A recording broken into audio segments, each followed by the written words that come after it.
You need to just buy a device that allows you to store your assets offline. Simple as that. I agree with Raoul 100%. You shouldn't have to worry about your exchange. You should just be self-custodied.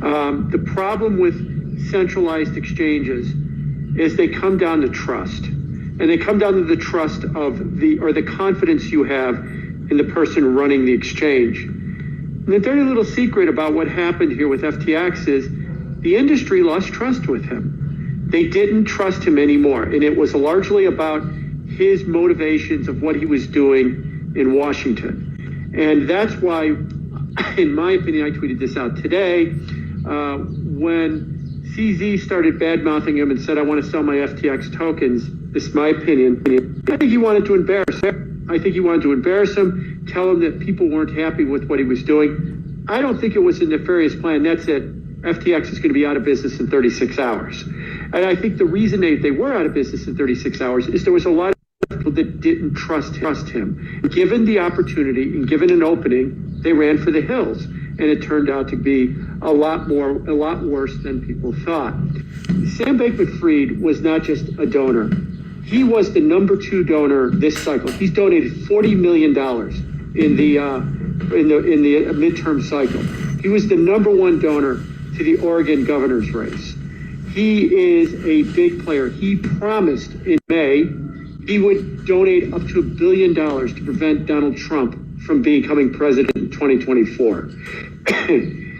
There's going to be a lot of questions asked to a lot of politicians that you just didn't take $150 from some name that you didn't know. Your largest donor is now being investigated by the Justice Department, as Ash pointed out. Your largest donor is probably going to be in bankruptcy by tomorrow morning. And that's going to be deeply embarrassing to a lot of these politicians. And I think their penance is going to be to take it out on the crypto space. And I fear we are going to get too much regulation. We are going to get overburdened regulation, and reason is going to be thrown out the window, because you did the worst possible thing you could do to a politician, is that you embarrassed them. Now, I admit I have a cynical take here about this, but calm me down. It swayed me for why I shouldn't be that cynical. I would love to not be. Talk me off the ledge, please. Jim, my view on this is every politician is bribed by corporations in the United States. It's very unique to the United States. And I mentioned this earlier, I think just before you joined, is I'm even more cynical on the scale of corruption between politicians and, it's not a democratic process, it's capitalism that goes on with politicians and industry. I don't think they care. And that's a terrible thing to say. I think they just brush it under the carpet and move on. The amount of politicians with Bernie Madoff, the amount of politicians that are involved with almost all of these that go under, they'll just say, well, we didn't know. Now, the broader question is there a backlash against crypto? Well, I said this, I think, before you joined, I think the one person who needs to be fired here is Gensler. Brian Armstrong, a whole bunch of people in the space have been saying, and even Brad Garling at Rippling is like, Garlinghouse, you need to make the bloody ruling so we can operate. You cannot rule by, I finally decided that I'm going to prosecute you and then we'll go through courts for 3 years and then we'll decide. There is no way to run a space that's this big, moving this fast. And if there's anybody who needs blame here, it's him. And he didn't do his job, which was to set regulation.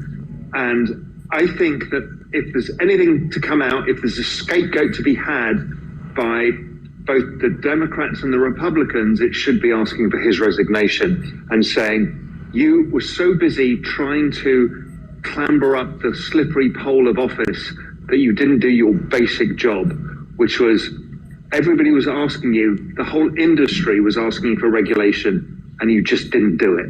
I think that's inexcusable to me. Because things like this should not have happened. There should not be offshore entities like FTX that operate outside of US jurisdiction for US customers with a VPN when they're taking, it's fine in DeFi, it's fine if you want to take cryptocurrency risk and want to lose your money, want to YOLO, do anything you want. I don't care. But do not ever take customer money and use it for something else, because that is fish. And the industry let them down by not figuring out regulation properly. And that's my view on the whole thing. I'll push back slightly on that. A lot of it was just the industry wasn't following the regulations that already exist. So if you look at the model, crypto lending was just collateralized lending that required lending licenses. Custody is just MSB, and you just needed to follow the custody rules and put it in that structure. If you're offering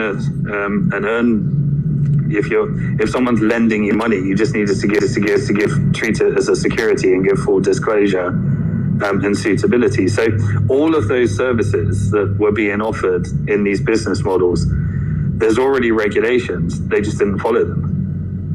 Now, obviously, you've got the whole thing of, is it a security, isn't it? Is it a commodity, is it a currency? That's from Ginsler's perspective, he'll just say, well, the Howey test already exists and defines that, and we think you're not following it.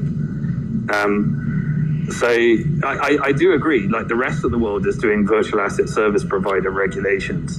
But the US perspective is all this regulation already exists, you're just not following it. So then they said with the banks, they said, well, if you want to custody virtual assets, then you have to add it on your liability of your balance sheet, which then triggers off Basel requirements. And then as the price of Bitcoin goes up, you'd have to have more assets to match it and get more deposits.